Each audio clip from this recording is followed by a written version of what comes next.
Hello everyone and welcome back to the Inner Sanctum YouTube channel. I'm your host, Ari Stamatakos, and today, with the A-League Men's Final Series starting very, very soon, we're going to be looking at a team that actually didn't make the Final Series and kind of analyse and go through a deep dive of their season. As you can tell by the title and the thumbnail, we're going to be doing a deep dive on the season that was for Melbourne Victory and what exactly went wrong in their horrid 2022-2023 campaign. So without further ado, let's get into it. So let's kick this video off by looking at the word of the day. And this word, I think, really encapsulates what this season and what the last couple of seasons have been for Melbourne Victory. And that word is stubborn. Now, the dictionary definition of the word stubborn is having or showing dogged determination not to change one's attitude or position on something, especially in spite of good arguments or reasons to do so. I think that word and subsequently that definition has completely defined Melbourne Victory, especially this season.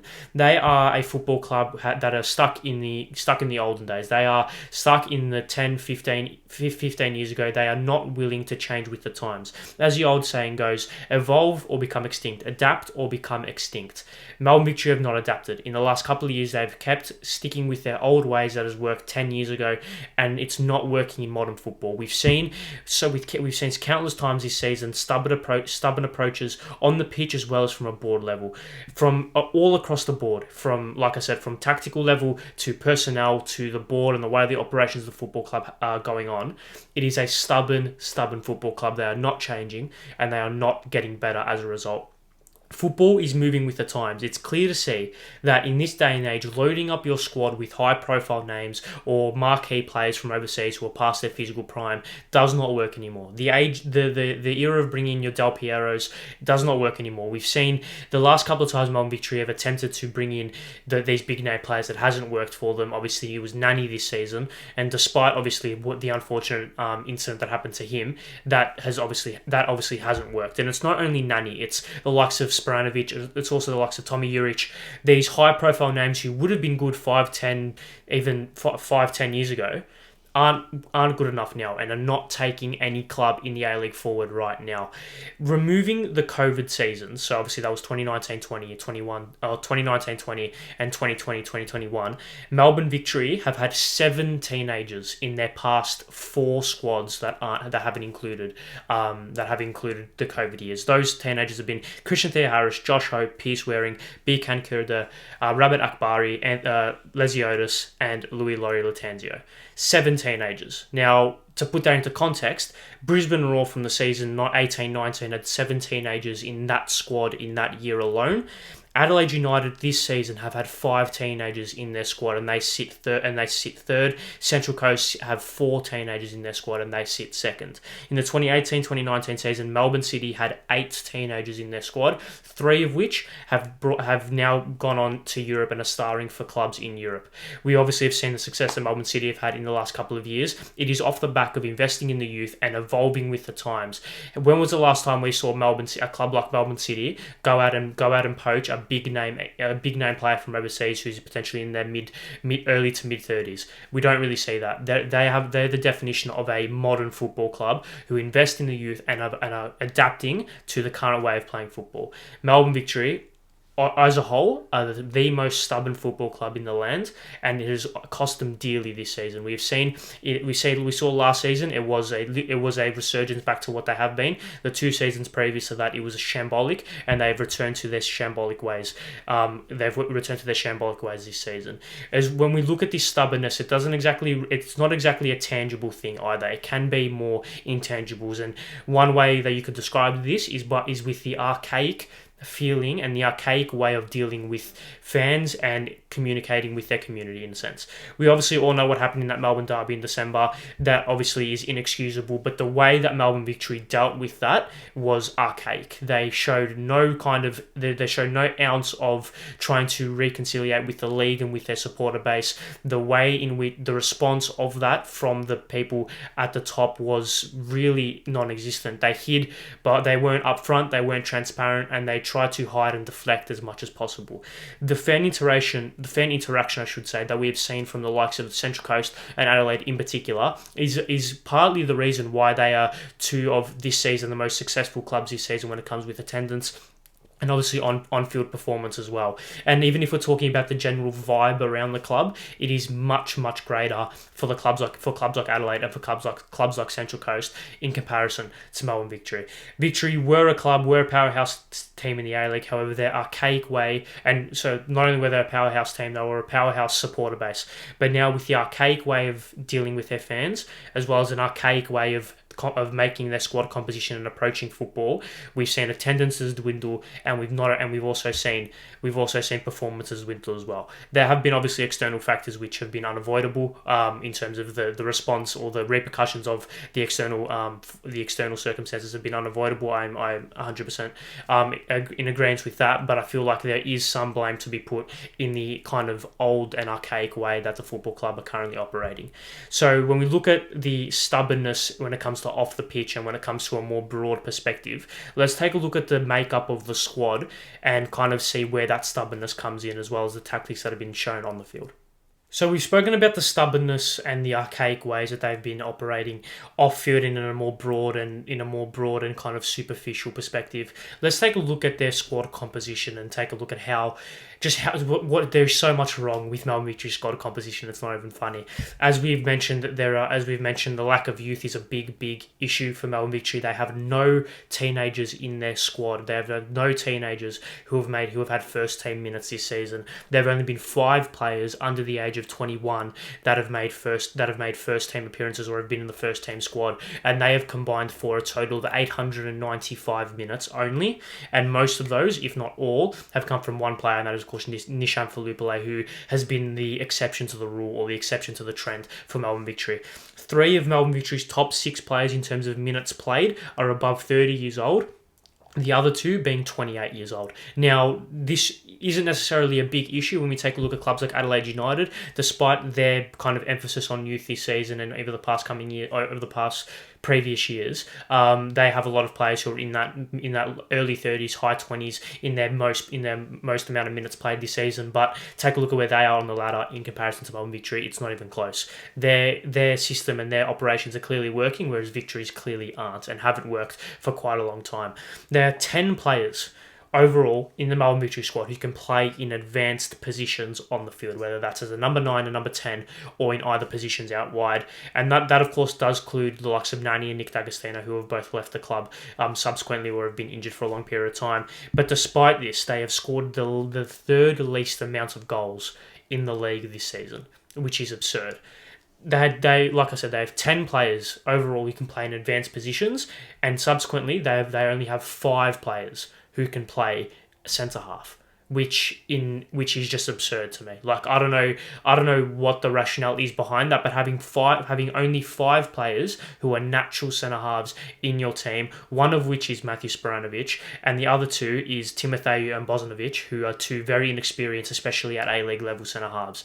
Damien De Silva and Roderick Miranda are of course the standouts. Lee Broxham has had to kind of deputise in there as well, and they brought in Connor Chapman as well, who has really been Lee Broxham 2.0, playing every single position it seems like for Victory this season. The squad composition is so far off the mark, it's not even funny. And subsequently, because of this, they have used 31 players this season, the most out of anyone in the league. This shows their injuries, when you're looking at it from a strength and conditioning perspective, have been not up to scratch. When we look at the form of some players, that's not been up to scratch. And we take a look at the continuity of the squad, the form hasn't been there, the performances haven't been there for Melbourne Victory and for Tony Popovic to get proper continuity within the squad and to get a proper first 11, first 14 players to play each and every week and really create that synergy and that telepathic connection that will help them, that will help the performances on the pitch. From the squad composition pre-season looked to have been a treat. Obviously, you had Nani joining the likes of Ben Falami and D'Agostino and Jake Brimmer. Obviously, a very attacking and exciting team Melbourne Victory were last season. But despite some departures in January and throughout the season with Nick D'Agostino and Nani being injured, they brought in the likes of Fernando Romero. They brought in Bruno Fornaroli, and yet they still aren't performing up to scratch, especially in the attacking department in the final third. It's a real cognitive dissonance between the talent that they've got and the form and the performances of some of those players. And I think this comes down to a very, once again, stubborn a stubborn approach from Tony Popovic when it comes to tactics. So let's sort of take a look at the squad composition. Let's take a look at the tactics and the issues behind that right now. So as has been covered so far this video, the word of the day is stubborn. Now, we've covered stubbornness from Melbourne Victory in their football operations, in their squad composition, in their archaic way of dealing with fans and community interaction. However, this stubbornness has also transcended onto the football pitch. Now, I want to preface this and add a little bit of context by saying stubbornness in football tactics isn't necessarily the worst thing in the world. We've seen teams be successful, win games, win trophies in the A-League and overseas by playing stubborn formations, stubborn systems, hard to break down, etc., etc. However, what I'm looking at is the stubborn way and the stubbornness in unwilling to change. That is my issue with Tony Popovic and then, of course, Melbourne Victory. Now, this kind of goes through the tactics as well, but it also is the personnel. We've seen the likes of Josh Brillante, who has been horrendously out of form this season. Chris Economides has been horrendously out of form this season. And realistically, 90% of the squad has been ridiculously out of form this season. But for two high-profile names and two players who you would expect to be performing very, very well because they've shown exceptional footballing ability in the past, they're two of the potentially most prominent players who are out of form, and they continually get games and are pushed into high profile roles and in high importance roles for Melbourne Victory. Now, you can say this is because of a lack of other options, which is fair enough, but once again, that is where you turn to your youth academy, which we have seen Melbourne Victory's either reluctance of doing or not having enough talent in their youth academy, which for arguably the most reputable club in the land and the most high value in terms of total value club in the land, it says a lot. It really does say a lot. So let's actually move on to the tactics. Now, I'm going to bring up the first tactic here. This was the formation and heat map and average positions, I should say, for Melbourne Victory's game against Sydney FC, the first game of the season. They did win that 3-2. And on the surface of it, this isn't a bad system. On the surface of it, this is not a bad system. It's got an asymmetrical feel. You've got Nani on that left-hand side, who came in board playing as more like a central kind of left-sided midfielder, allowing Cadete to get the overlapping run. Ben Falami on the right-hand side being a kind of outlet ball, using his pace, his dribbling ability to get in behind. You have Nick D'Agostino and Jacob Brimmer as well, kind of dropping kind of sit in line with each other, horizontal to each other, to create like a 1-2 punch, almost like an advanced double pivot in a sense. And obviously you got Marchand and Brillante doing that slightly deeper. Negro on the right hand side supporting Falami in that run. Asymmetrical formation, not a bad formation on the surface of it, right? It worked. They won 3-2. It was an entertaining, high-scoring game, and it worked. Good sign so far for Melbourne Victory. However, as the season progressed, we saw that this formation and this tactic wasn't working. They lost to Melbourne City not long after. They lost to Western Sydney not long after, and it was a system that just wasn't working. They needed to change. And this next formation I'm going to bring up is the average positions and obviously formation, I should say, for their game against Macarthur, the second last game of the season, Melbourne Victory's last win of the season, and this is the system. Now, despite it being mirrored in a sense, and despite it being flipped, it is almost the exact same kind of structure. You have Ben Falami this time on the left-hand side, instead of the right-hand side being that aggressive outlet ball on that wing. You've got Fornaroli who technically played as the 10 in this game, alongside the striker Fernando Romero, switching places, Romero dropping deep and Fornaroli pushing beyond the back line. You have Falupale on that right-hand side, dropping in, playing as like a central midfielder, which allowing the overlapping run from Stefan Negro at right back. It's almost uncannily similar. It is almost uncannily similar. If we bring up the one against Sydney and the one against Macarthur, it is uncannily similar. Despite personnel changes being a big factor, I think only 4 players played in both games. I just don't understand the rationale behind it. Obviously, there have been structural tweaks throughout the season. They have moved to a 3 at the back formation at times throughout games, and even starting games, they've moved to different types of 4 at the back formations throughout games as well. But it's I almost couldn't believe this when I was researching the video. I was like, let me just look at the first game compared to one of the last couple of games, and it is really uncannily similar. And I think this transcends to the stats that Melbourne Victory have been able to produce, and almost kind of is a microcosm of their stubbornness in a sense. So The one big issue for Melbourne Victory this season is their inability to score goals. Despite having a stupendous amount of attacking talent, a stupendous amount of creative talent, their inability to score and their inability to create, or their inability to finish big chances, has been the number one issue for Melbourne Victory this season. It wasn't prevalent last season. It's all of a sudden reared its ugly head this season, and it has cost them big time in a lot of big games. Melbourne Victory this season have had the 5th most shots per game with 14. They've had the 3rd most successful dribbles per game and the 8th most big chances per game. They had 51 big chances and 10 successful dribbles per game. All of those, especially the first two stats, rank in the top 5. Obviously, the 8th most big chances created kind of come from their inability to actually create anything meaningful in the final third. Their ability to retain possession in the midfield third and in the defensive third has been okay this season, but their ability to break through that, to break those lines and really create something meaningful, has not been there. They've had the 5th most big chances missed this season with 35, and with the likes of D'Agostino, Nani, Brimmer, Falupale, Economides, Falami, Fornaroli, Romero, that's inexcusable. Absolutely inexcusable. Whether that comes down to a tactics, whether that comes down to tactics, not being able to create proper clear-cut opportunities for their players and not being able to get the best out of their best players, or whether it comes down to just players being horrendously out of form, or is it just a mental block that these players cannot overcome? Something has been seriously wrong with Melbourne Victory this season. I'm not the first person to say that. I'm not exactly reinventing the wheel by stating that, but looking at it from a statistical, from a tactics perspective, and looking at the broad picture of it, the stubbornness in the way that Melbourne Victory are operating this season across the board is really concerning. There is no effort to change, both on the field and off the pitch. Personnel-wise, no effort to change. And I think this has come, or subsequently, and because of this, their inability to score and inability to create anything meaningful has suffered because of it. There has been a massive cognitive dissonance between the players that they have and the tactics being used and the output that those tactics have had. It's been horrendous from start to finish. And from a tactical perspective, Tony Popovic is one of the better coaches Australia's ever produced.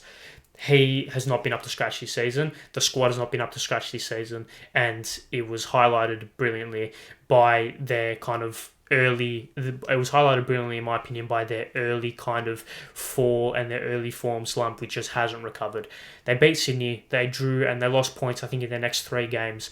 Not good enough. And the inability to change and the stubbornness and not wanting to change has allowed them to suffer for the rest of the season. That is, from a tactical perspective, how stubborn Melbourne Victory have been. Let's wrap this video up by looking at the potential outlook for Melbourne Victory, whilst also looking back at this season, what they can fix and how they can fix it going forward. So let's finish things up by looking at what Melbourne Victory can change and can fix heading into next season and the seasons beyond.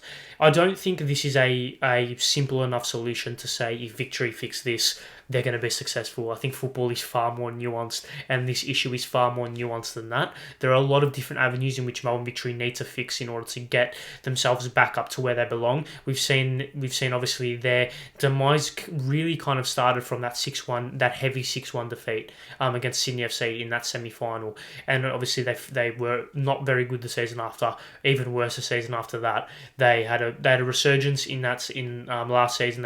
They did make it to the semi-finals again. But this season they have returned. It's almost like they've returned to the mean, and they have returned back to where they kind of belong based on a lot of different factors, I feel. As a Melbourne Victory supporter, this season has been very, very poor and very, very frustrating to watch. There has been a lot of, both off the field and on the field, there's been a lot wrong. A lot of things that needed to be done right haven't been done right, and there needs to be wholesale changes, whether that's at board level, whether that's personnel level, or whether that's managerial and coaches wise. There needs to be wholesale changes. I think there needs to be a massive culture shift at Melbourne Victory. I think they are a club, despite the league only being just over 15 years old, and despite Melbourne Victory having relative success only half a decade ago, they need to find a way to adapt. They need to find a way to create a new version of Melbourne Victory to become successful again, because the current operations aren't doing it for them. We know that their financial position is in a mess. Obviously, what happened in the derby contributes to that, but their financial position's a mess. Their youth their kind of their youth prospects and their ability to kind of recycle funds into the youth academy and their future prospects aren't looking all that great. Like I said, no teenagers in the squad. No teenagers in the squad this season. Only 7 teenagers in the past 4 COVID years have made appearances. 5 players under the age of 21 only have played this season, and they've completed a total of just under 900 minutes. Most of those by Nishan Lupale. There needs to be wholesale changes, wholesale personnel changes, and wholesale cultural and kind of mental changes within Melbourne Victory. I don't see this being an immediate fix, regardless of the personnel that they bring in, regardless of if they sack Popovich and bring a new coach in. I don't see Melbourne Victory resurging back up to the top of the table and staying there. They may return there next season, but I think if they do, if they fall away again the season after that, that won't surprise me. I think they need to rebuild as a football club and then kind of turn it around slowly but surely, slowly getting pieces right, slowly solving pieces to the puzzle, and that will be able to create long-term sustained success from which they have had for a long time, but has slowly fallen off because of, once again, the stubborn nature of the football club. So I think that is all for this video. Thank you very much for watching. Make sure you leave your thoughts in the comment section below. If you're a Melbourne Victory supporter, leave your thoughts in the comments about this season. Do you agree or disagree with my summation of their season? If you're not a Melbourne Victory supporter, are you happy at the downfall? Are you concerned for the downfall? What do you think should happen to Melbourne Victory? What do you think is the way Melbourne Victory can get back to where they belong, in a sense, or where they have been at least for quite a long time? Make sure you like the video, subscribe to the Inner Sanctum YouTube channel. See you guys next time, and goodbye.